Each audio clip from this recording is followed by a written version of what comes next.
अस्सलाम वालेकुम, welcome back to my YouTube English literature channel. आज हम बात करेंगे another poem of William Butler ईस्ट, सेलिंग टू बेजेंटियम। अब सेलिंग टू बेजेंटियम मीन के बेजेंटियम का सफ़र, ठीक है, जो कि समुद्री सफ़र होता है। समंदर में कश्ती में जो हम सफ़र करते हैं उसको हम सेलिंग कहते हैं, और बेजेंटियम एक जगह का नाम है, ठीक है। अब बेजेंटियम क्या है? अब इसने इसने बिजेंटियम जो है वही इलाका या वही प्लेस क्यों चूज़ की है? It's a poem by William Butler east, first publish in 1926, ठीक है। 1926 में इसको लिखा गया, लेकिन पब्लिश इसको कब करवाया गया? 1928 में, जो कि द टावर नाम की कलेक्शन में पब्लिश करवाई गई। इसके टोटल 4 स्टैंजा हैं, ठीक है। ओटावा राइमा में है, और each made up of 8 lines of iambic pentameter. अब आपको इसकी राइमिंग स्कीम पता चल गई है, ठीक है। और इसके अलावा आपको इसकी जो है वो स्टैंजा स्कीम पता चल गई है, स्टैंजा फॉर्म पता चल गई है, ठीक है। अब बेजेंटियम जो है ना वो एक मेटाफर है, क्योंकि बेजेंटियम को स्पिरिचुअल सिटी या स्पिरिचुअल प्लेस के नाम से जाना जाता है, ठीक है। बेजेंटियम बयाज़ यानी कि मैं आपको बता देती हूँ, बयाज़ इस नेम से मशहूर था। ये एक इलाका BAYZS, ठीक है। इस नेम से एक इलाका मशहूर था जहाँ पे बहुत ज़्यादा रिचुअल परफॉर्म होते थे, वहाँ पे लोग इबादत करते थे, ठीक है। वहाँ पे जो है एक प्योरिटी थी, स्पिरिचुअलिटी पावर वहाँ पे पाई जाती थी। ये 1926 में लिखी गई, जबकि जो विलियम WB ईस्ट था वो 60 और 61 एज में था। अब जब इंसान बूढ़ा होता है तो इट्स मीन कि उसकी जो ख्वाहिशात होती हैं, जो उसकी फ़िज़िकल जो अटेंशंस होती हैं या सेक्सुअल डिज़ायर्स होती हैं, वो ख़त्म होने लगती हैं, उसकी ग्रीडनेस ख़त्म होने लगती है, तो वो ऑटोमेटिकली फिर स्पिरिचुअलिटी की तरफ जाता है, ठीक है। फिर वो जो है वो चाहता है कि मैं अपने जितने भी गुनाह हैं उनकी माफ़ी मांग लूँ, मैं पाक साफ़ हो जाऊँ, ठीक है। ये हमारे यहाँ भी ऐसा होता है, जब इंसान जवान होता है तो वो अंधा होता है ख्वाहिशात में, डिज़ायर्स में, ठीक है। फिर लेकिन जब वो उसकी आंखें खुलती है, जब वो बूढ़ा होता है तो उसकी आंखें खुलती है, और वो फिर कहता है कि जितने मैंने सिन कमिट किए हैं अपनी लाइफ में उन सब की माफ़ी मांग लूँ। वो दरगाहों में जाता है, मसाजिद में जाता है, ठीक है, हज उम्रा के लिए जाता है। इसी तरह ये बाइजेंटियम एक सिटी है जो कि स्पिरिचुअल सिटी है, वहाँ पे जाता है जस्ट फॉर रिडम्पशन। अब ये जो इसका वर्क है, ये इसका स्पिरिचुअल वर्क है, इमेजिनेटिव वर्क है। वो कहते हैं कि ये वर्क मैंने तब लिखा जब मेरा एक जो दिल है ना वो एक मरते हुए जानवर में जिस तरह होता है ना, उसका दिल धड़क रहा होता है। मरते हुए जानवर का कितना ज़ख्मी दिल होता है, कितने दर्द तकलीफ़ में होता है, वो निजात चाहता है इस पूरी ख्वाहिशात वाली दुनिया से और सुकून चाहता है। तो कहते हैं मेरा दिल भी इस दुनिया से इस तरह बुझ गया था। फिर बाइजेंटियम जो है ना वो कहा जाता है कि एक एंशियंट ग्रीक की कॉलोनी थी जिसका नाम था कुस्तुनतुनिया। ये उसका इंग्लिश में नाम है कॉन्स्टेंटिनोपल, ठीक है, ये इसका इंग्लिश नाम, लेकिन इसको उर्दू में कुस्तुनतुनिया कहते हैं। ये ग्रीक का एक इलाका था जो कि टर्की इस्तांबुल अब वो कहलाता है। While speakers take an actual journey to Byzantium, the reader can interpret this journey as a metaphorical one, perhaps representing the journey of the artist। अब इसमें क्या है, कहते हैं मेटाफर जर्नी है। क्यों? क्योंकि बेजेंटियम जो एक इलाका है, ये भी कहा जाता है कि रोम का एक इलाका था, और ये फ़र्ज़ी इलाका है, ये दुनिया के नक्शे में एग्जिस्ट नहीं करता। लेकिन जो हमारा राइटर है, जो आर्टिस्ट है हमारा, उसने इसको अपनी आर्ट फॉर्म के ज़रिए इस इलाके को जो है इमेजिन कर लिया है, जो ऐसा इलाका जहाँ पे सिर्फ स्पिरिचुअलिटी है और बाकी पूरी दुनिया जो है वो love affair, physical affair, sexual desires, इस तरह की ख्वाहिशात से भरी हुई है। और सिर्फ एक इलाका जो इसने इमेजिन किया है, यूटोपियन लैंड, वो कहलाती है बाइजेंटियम, जहाँ पे वो अपने आप को पाक करने जाता है, जहाँ पे अपने आप के गुनाह जो है वो धुलवाने जाता है। अब इसके पोइम की तरफ जाते हैं। अब यहाँ पे लेकिन पढ़ते हैं कि unlike Ireland, the poet perceive Byzantium as a source of bodily and spiritual regeneration. वही बात कि इसने ये इलाका इसलिए चुना क्योंकि वो चाहता था कि मैं बॉडीली भी और स्पिरिचुअली भी ना मैं अपने आप को क्लीन कर लूँ, अपनी ख्वाहिशात जो है, जो मैंने गुनाह कमिट किए हैं अपनी जवानी में, तो उन सबको माफ़ करवा लूँ गॉड के थ्रू, ठीक है, गॉड के सामने। अब इसकी पॉइंट की तरफ चलते हैं। That is no country for old man.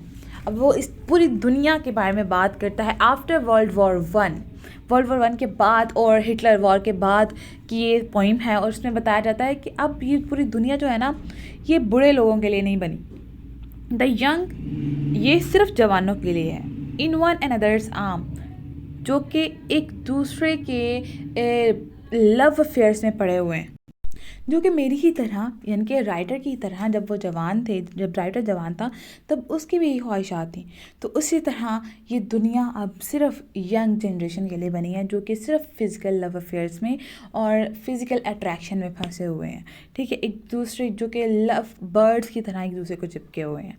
Birds in the trees, जैसे कि परिंदे अपने दरख्तों पे रहते हैं। दोज डाइंग जनरेशन, ये मर्द जनरेशन जो है ना, ये आज की जो नस्ल है ये मर रही है। At their songs the salmon falls, अपने ही गानों पर, ठीक है, ऐसे गाने उनको सुनाए जाते हैं जो कि उन पे मैजिकल इफ़ेक्ट रखते हैं। वो सुनने के बाद उनकी सेंसेस काम करना छोड़ जाती हैं, और सिर्फ जो उनसे कहा जाता है या जो उनकी ख्वाहिशात या उनका नफ्स उनसे कहता है वही वो फॉलो करते हैं और किसी की बात नहीं सुनते। द सैल्मन फॉल्स, सैल्मन कहते हैं फ़िश का नाम है, salmon fall the mackerel crowded seas. अब जो मछलियां हैं, सैल्मन मछली है वो भी मर चुकी है, ठीक है, लेकिन जो मैक्रल भी एक फ़िश का नाम है, वो कहते हैं जो मैक्रल फ़िश है ना वो भरी पड़ी है, उसका समंदर में बड़ा रश है। सैल्मन फ़िश यहाँ पे अक्लमंदों से तशबीह की दी गई है उसको, ठीक है। ये मेटाफर है, यानी कि ये बताया गया है कि ये जो पहले सयाने लोग होते थे, जो बुज़ुर्ग लोग होते थे, जो अक्लमंद लोग होते थे, वो मर चुके हैं, या जो पाक लोग होते थे, जो बहुत कीमती लोग थे, वो मर चुके हैं। और सैल्मन फ़िश भी बहुत ज़्यादा कीमती फ़िश होती है। और जो मैक्रल यानी कि छोटी मोटी मछलियां हैं, जो कि बेकार मछलियां हैं, ठीक है, जिनकी कोई अहमियत नहीं है, कोई वैल्यू नहीं है, उनसे अब ये दुनिया भरी पड़ी है। ऐसे लोगों से जो कि बेकार हैं, उन नौजवानों से, उन नई जनरेशन से ये दुनिया भरी पड़ी है। फिश, मछली, फ्लैश, ह्यूमन एंड और फाउल या परिंदे कमांड ऑल समर लॉन्ग। अब वो इस गर्मी में, बहुत जो लंबी गर्मियां हैं उसके बारे में सोचते रहते हैं।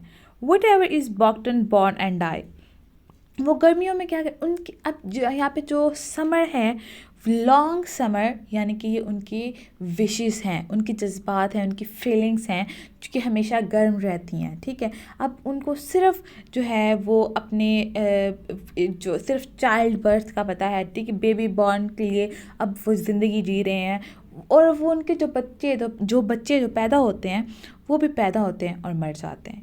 उनको सिर्फ बेबीज़ की बर्थ से और फिज़िकल अट्रैक्शन से फ़र्क पड़ता है, वो उनकी फ़िज़िकल लव जो डिज़ायर्स हैं वही उनके लिए सारा कुछ है, उसके अलावा उनके लिए और कुछ भी नहीं है। Caught in the sensual music, यानी कि अब वो एक ऐसे म्यूज़िक में फंस चुके हैं जो कि उनकी सेंसेस को बहा के ले गया है, जिसमें उनकी सेंसेस जकड़ी हुई हैं। ऑल निगलेक्ट, और तमाम चीज़ें वो निगलेक्ट कर रहे हैं, हर चीज़ को इग्नोर कर रहे हैं। मोनोमेंट्स ऑफ अनएजिंग इंटेलेक्ट, उन लोगों को भी वो जो है निगलेक्ट कर रहे हैं जो कि अक्लमंद है, ठीक है, जो कि बहुत उनको मशवरे देते हैं कि ऐसे मत करो, ऐसे मत करो, ये ऐसी चीज़ गलत है, ये राइट है और ये रॉन्ग है। वो उन चीज़ों को, उन लोगों को भी इग्नोर करते हैं, उनकी बातें उनको लेक्चर लगती हैं, ठीक है। और आज हमारा यही हाल है कि हम बुज़ुर्गों की बात नहीं सुनते, ठीक है, हम कहते हैं हमें बहुत पता है, आप लोगों से बेहतर हम लोग जानते हैं, ये है वो है, ठीक है। इस तरह आज की जनरेशन सिर्फ निगलेक्शन वाली जनरेशन है, ठीक है, और बेकार जनरेशन है, जो कि इस दुनिया की खूबसूरती में, रंगीनियों में ऐसे गाने उनको सुनाए जाते हैं, या ऐसी टॉन उनके दिमाग में डाली जाती है, ऐसे म्यूज़िक डाले जाते हैं। म्यूज़िक यहाँ पे मुराद सिर्फ वो सॉन्ग्स नहीं है, वो गाने नहीं हैं, ठीक है, मौसीकी नहीं है। यहाँ पे म्यूज़िक से मुराद है कि ऐसी ख्वाहिशात, ऐसे फीलिंग्स जो उनको अट्रैक्ट करती हैं, ऐसी चीज़ें दिखाई जाती हैं या जो उनको अट्रैक्ट करती हैं, जिनकी वजह से वो अपने इर्द गिर्द के लोग, रिलेशनशिप्स, उन सब को निग्लेक्ट कर देते हैं। An aged man is but a paltry thing. अब एक बूढ़ा इंसान जो होता है ना, वो एक फजूल बेकार सी चीज़ बन के रह गया है। अ टैटर्ड कोट, जैसे एक फटा हुआ पुराना कोट अपॉन अ स्टिक, एक लकड़ी पे या एक छड़ी पे लटका हुआ है। Unless soul clap its hand and sing. अब क्या करती है, उस बूढ़े के हाथ में जो उसकी रूह है वो ताली बजाती है और गाने गाती है, एंड लाउडर सिंग, और बहुत ऊंची आवाज़ में गाने गाती है। For every tatter in its mortal dress, जितने भी उसके कपड़ों पे फटे हुए छेद बने हुए हैं उसका मजाक उड़ाती है और कहती है कि तुम्हारी कोई वैल्यू नहीं है, तुम इस फटे हुए कोट की तरह हो जो यहाँ पे लटका हुआ है। ठीक है, ना इसको कोई पहनता है, ना इसको कोई पूछता है, हर कोई इसको इग्नोर करके कभी इधर जाता है, कोई उधर जाता है, और उसको कोई भी नहीं देखता, ना उसको कोई ठीक करने की कोशिश करता है, कोई रिपेयर करने की भी कोशिश नहीं करता। Nor is there singing school but studying monuments of its own magnificence. अब कहते हैं कि यहाँ पे कोई स्कूल नहीं है जहाँ पे सिंगिंग की जाए, लेकिन यहाँ पे पढ़ाई करवाई जाती है। मोनूमेंट्स ऑफ इट्स ऑन मैग्निफिकेंस, और लोग अब क्या करते हैं, अपने आप को पढ़ते हैं।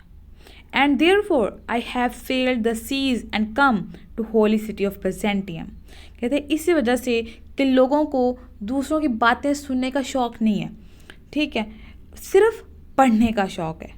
ठीक है, वो किसी को सुनना नहीं चाहते, किसी की बात नहीं सुनना चाहते, और सिर्फ अपने में रहते हैं, अपने आप पे फोकस करते हैं। इस वजह से जब इस दुनिया में मेरा कोई सुनने वाला नहीं है, तो मैं एक बेजेंटियम सिटी में जा रहा हूँ।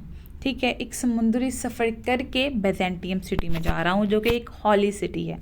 और sages standing in God's holy fire, मैं गॉड के सामने खड़ा होऊंगा।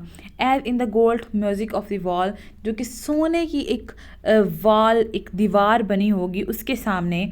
Come from the Holi fire, उस जलती हुई आग, जो कि पाक जलती हुई आग है, उसके सामने जाऊंगा। पेन इन अ जार, और उस जार यानी कि जो एक छोटा सा होल जो है, वो राउंड राउंड होल होता है, वो बढ़ता जाता है, बढ़ता जाता है, बढ़ता जाता है। कहते हैं उसमें मैं उसकी जो स्टार्टिंग पॉइंट था अपना, जहाँ से मेरी शुरुआत हुई थी, वहाँ पे वापस आऊँगा। And be the singing master of my soul, और फिर क्या होगा कि मैं अपनी सोल का सिंगिंग मास्टर हूँगा, अपनी सोल की आवाज़ सुनूंगा। Consume my heart away sick with desire, और फिर अपने दिल को मैं कंज्यूम कर लूँगा, ख़त्म कर लूँगा।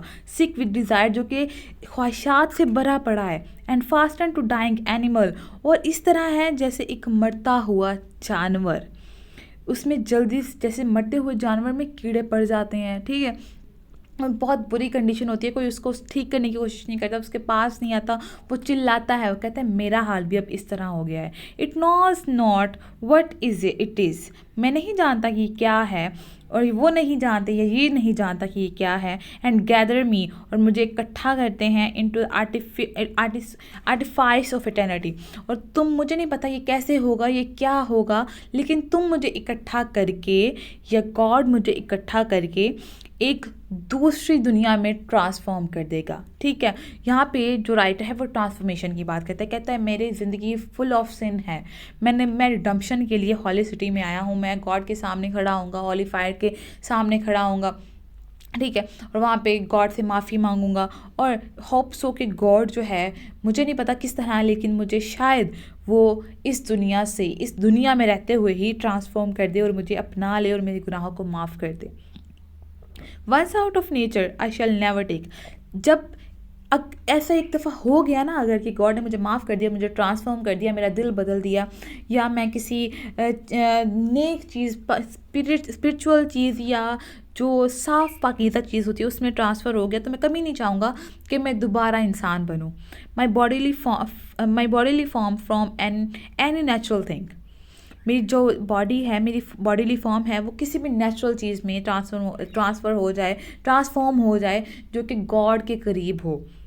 But such a form as Grecian goldsmith make, लेकिन इस तरह की फॉर्म में जो कि ग्रेशियन गोल्डस्मिथ ने बनाई थी। ग्रेशियन जो होता है वो गुलदान होता है, कहते हैं इस तरह के गुलदान जो नेचुरलिस्टिक लुक रखते हैं, उसमें अगर मैं ट्रांसफॉर्म हो जाऊं और ऑफ हैमर्ड गोल्ड एनमेलिंग एंड एमलिंग, कहते हैं कि अगर मैं ट्रांसफॉर्म हो गया यूनानी, यहाँ पे गोल्ड स्मिथ ग्रेशियन जो है वो कहते हैं कि यूनानी जो आर्टिस्ट होते हैं ना, अगर उन्होंने मुझे क्योंकि ये ग्रीक का एक सिटी है बिजेंटियम, तो कहते हैं कि यूनानी जो आर्ट है उसमें अगर मैं चेंज हो गया तो मैं कभी भी नहीं चाहूँगा कि मैं दोबारा इंसान बनूँ, ठीक है। या कोई सोने का हथौड़ा, ठीक है, जो कि सोने की किसी चीज़ बनाने में काम आए, to keep a drowsy emperor awake, जो कि जो शहनशाह हैं उनको उनकी गहरी नींद से उठाने के काम आए,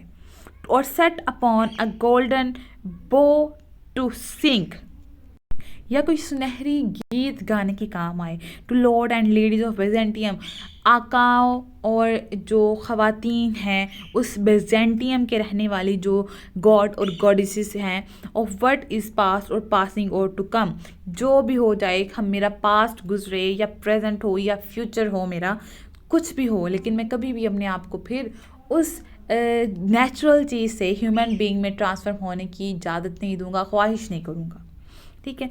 यहाँ पे ये स्पिरिचुअल मैसेज दिया गया है कि इंसान क्या था, यहाँ से उसका स्टार्टिंग पॉइंट हुआ और वो घूम घूम के अपने नेचुरलिस्टिक लुक से बाहर आ गया।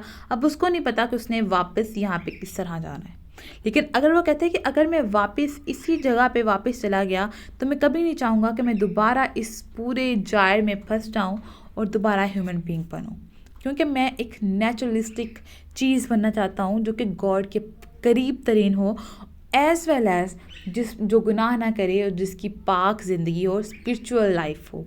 और इसी वजह से वो बेजेंटियम सिटी में जाता है ताकि जो उसके गुनाह हैं वो धुल जाएं। और वो बताता है कि अब ये दुनिया जो है ये फिर वही गलती कर रही है जो कि हमने अपनी जवानी में की।